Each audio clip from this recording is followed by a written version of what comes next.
Cuando todo comenzó, yo tenía 38 años y apenas estaba sosteniéndome en pie. Clara, mi esposa, había muerto de forma repentina hacía solo 4 meses, un derrame cerebral, mientras lavaba los platos, sin aviso, sin tiempo para decir adiós. Una mancha en el suelo, la vajilla rota y luego ese vacío irreversible que se apoderó de la casa como una sombra que nunca deja de crecer. Me quedé solo con Ellie, nuestra hija de 7 años. Una niña que solía reír con todo el cuerpo y ahora dormía con los ojos apretados como si intentara mantener alejadas las pesadillas. Trabajaba desde casa como diseñador gráfico, lo cual era una bendición y una condena. Podía estar cerca de Ellie, pero también me encerraba más en mi propio dolor. Todo era una repetición sin alma, hasta que Ellie comenzó a hablar de él. Decía que se llamaba Señor Mapmaker. Según ella, era alto, delgado como los huesos de un pájaro, con dedos largos y nudosos como ramas negras retorcidas. Se sentaba a los pies de su cama por las noches cuando la casa estaba completamente en silencio y le hablaba de lugares olvidados, lugares que, según él, estaban doblados fuera del tiempo. Al principio pensé que era un amigo imaginario, una forma de su mente infantil de lidiar con la ausencia de su madre. No le di importancia, pero luego comenzaron a aparecer los mapas, dibujados a mano, en hojas antiguas, con tinta que no parecía ser de ningún marcador o bolígrafo que tuviéramos en casa. Mapas con caminos, símbolos, escalas, precisas y notas que parecían escritas en una mezcla de idiomas muertos. Lo más inquietante fue que algunos de esos lugares existían. Al principio eran cosas pequeñas. Un camino entre los arbustos detrás de nuestra casa que llevaba a un claro que nunca había notado. Una piedra con un símbolo tallado cerca del lago que coincidía con uno de los dibujos del mapa. Pensé que quizá Ellie los había visto antes y su mente los reconstruía. Pero eso no explicaba cómo sabía de una escalera subterránea detrás de la vieja iglesia, oculta tras una trampilla oxidada que requería una llave rota que encontramos, justo donde el mapa lo indicaba. Empecé a sentir una mezcla de miedo y fascinación. ¿Cómo podía una niña de 7 años, que apenas sabía usar una regla, crear algo así?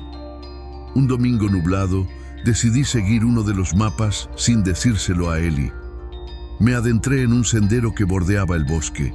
Caminé durante casi 2 horas siguiendo las indicaciones exactas. Allí encontré algo que todavía me cuesta describir con claridad. Una cabaña medio enterrada, cubierta de raíces, con una puerta vieja que crujía como si se quejara de mi presencia. Dentro había objetos que pertenecieron a Clara. Una bufanda que había desaparecido años antes. Un casete con una canción que ella solía cantar, pero que, hasta donde sabía, nunca había sido grabada.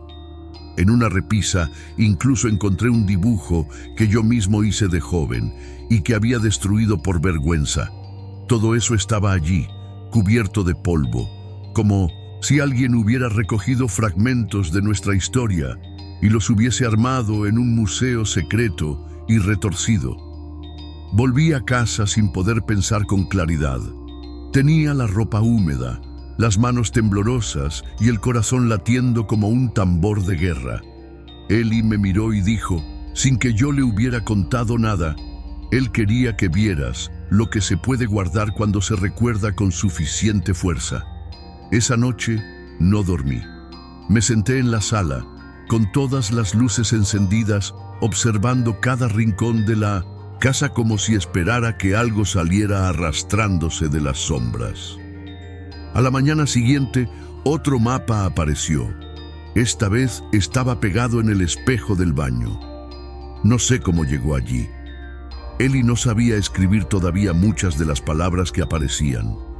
Aún así, el mapa era más complejo, con múltiples rutas, anotaciones y una especie de espiral en el centro con la frase «Aquí empieza el desdoblamiento». Desde ese momento, los mapas comenzaron a multiplicarse, uno cada mañana. Algunos eran simples, otros estaban cargados de símbolos y frases como «No toques el reflejo que recuerda» o «Las puertas no siempre son lo que conectan». Ellie ya no era la misma. Hablaba menos. A veces se quedaba mirando fijamente la pared durante minutos enteros, como si escuchara algo que no estaba allí. Otras veces dibujaba compulsivamente, con una mano temblorosa, como si estuviera poseída. Empezó a usar palabras que nunca le habíamos enseñado.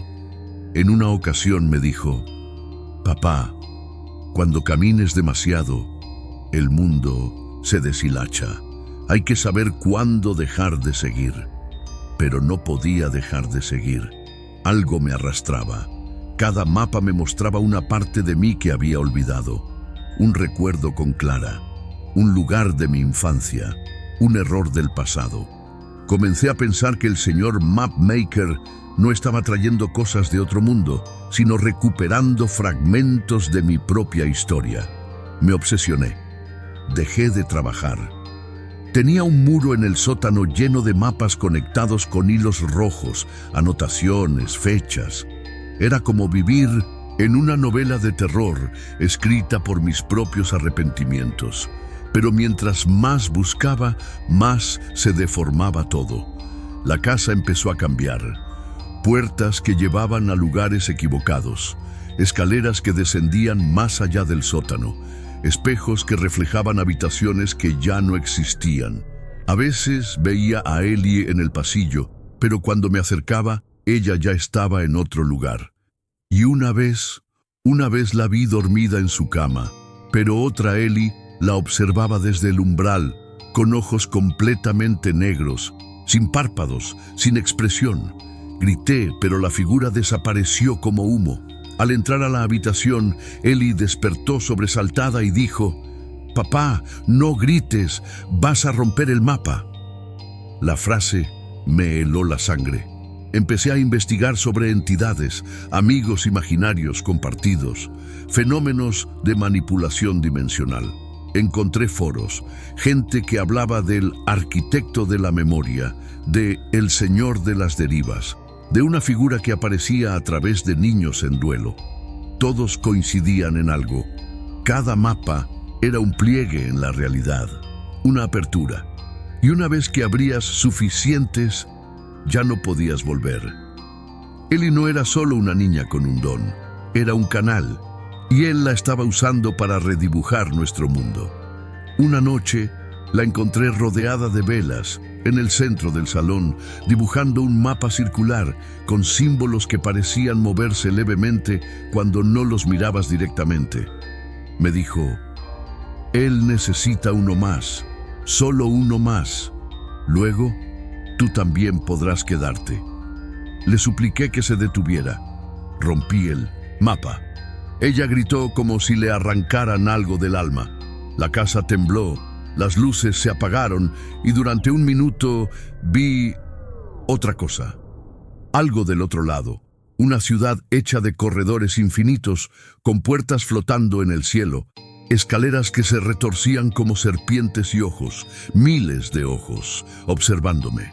Y en el centro, una figura alta, con los dedos como raíces, sosteniendo un mapa abierto que parecía brillar con mi propia sangre. A la mañana siguiente, tomé una decisión. Sellé la casa. Llamé a un viejo amigo que trabajaba en demolición y le pedí que bloqueara el sótano, que rellenara con cemento ciertas secciones. Quemé los mapas, todos, incluso los digitales. Alejé a Ellie de allí. Nos mudamos a otra ciudad, a otro clima. Cambié de trabajo. Comencé terapia. Ella también. Ha pasado un año. Ellie ha mejorado.